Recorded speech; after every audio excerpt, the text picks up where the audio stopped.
हमने पढ़ा था कि एनिमल सेल के अंदर अगर हमें ग्लूकोनियोजेनेसिस करना है तो सबस्ट्रेट क्या क्या हो सकते हैं। बहुत सारे सबस्ट्रेट हमने कल पढ़े थे और कैसे उनसे ग्लूकोज बनता है वो भी हमने देखा था।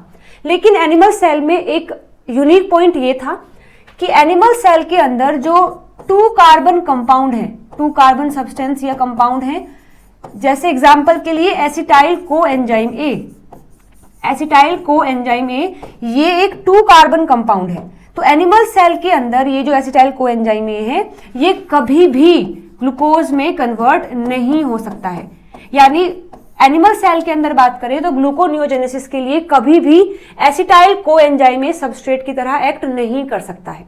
ठीक है, तो इसका मैंने तुम्हें बताया था कारण क्या है। टीसीए साइकिल जो है, क्रेब्स साइकिल जो है, उसमें हमने पढ़ा था कि जो एसिटाइल कोएंजाइम ए होता है ये मिलकर के OAA के साथ में यानी ऑक्जेलो एसिटिक एसिड के साथ में मिलकर के ये बनाता है पहले सिट्रेट, फिर बनाता है आइसोसिट्रेट और फिर बनता है अल्फा कीटोग्लूटारेट।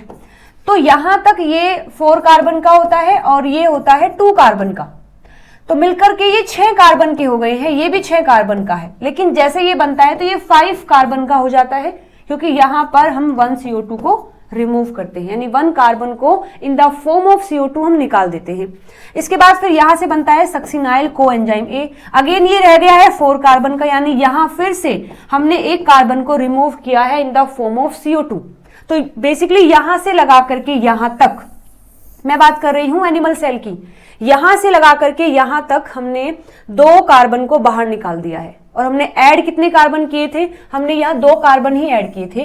तो एसिटाइल कोएंजाइम ए के दोनों कार्बन CO2 की फॉर्म में बाहर निकल जाते हैं, ये आगे तक जा ही नहीं पाते हैं। अब अगर वो आगे तक नहीं गए हैं तो यानी वो ऑक्जेलो एसिटिक एसिड नहीं बनाएंगे, और अगर ये नहीं बनेगा तो हमने पढ़ा था कि ग्लूकोनियोजेनेसिस यहां से होती है, ग्लूकोज यहां से बन सकता है। अब अगर ये यहां कन्वर्ट नहीं हुआ तो ये कन्वर्जन भी नहीं होगा।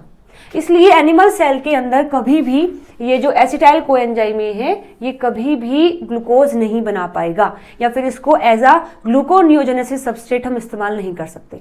बट फिर हमने कॉन्ट्रास्ट में देखा था कि जैसे प्लांट है, फंगई है, बैक्टीरिया है, कुछ प्रोटिस्टा है, वो ऐसा कर सकते हैं, यानी वो इस एसिटाइल कोएंजाइम ए को ग्लूकोज में कन्वर्ट कर सकते हैं, यानी वो ये रिएक्शन कर सकते हैं। तो जो एक साइकिल उनके अंदर रन होती है, जो ये काम करवाती है, उसी को बोलते हैं ग्लाइऑक्सिलेट साइकिल। यही डिफरेंस है कि एनिमल में 2 कार्बन कंपाउंड नहीं बना सकता ग्लूकोज, क्योंकि एनिमल्स के अंदर ग्लाइऑक्सिलेट साइकिल नहीं होती है।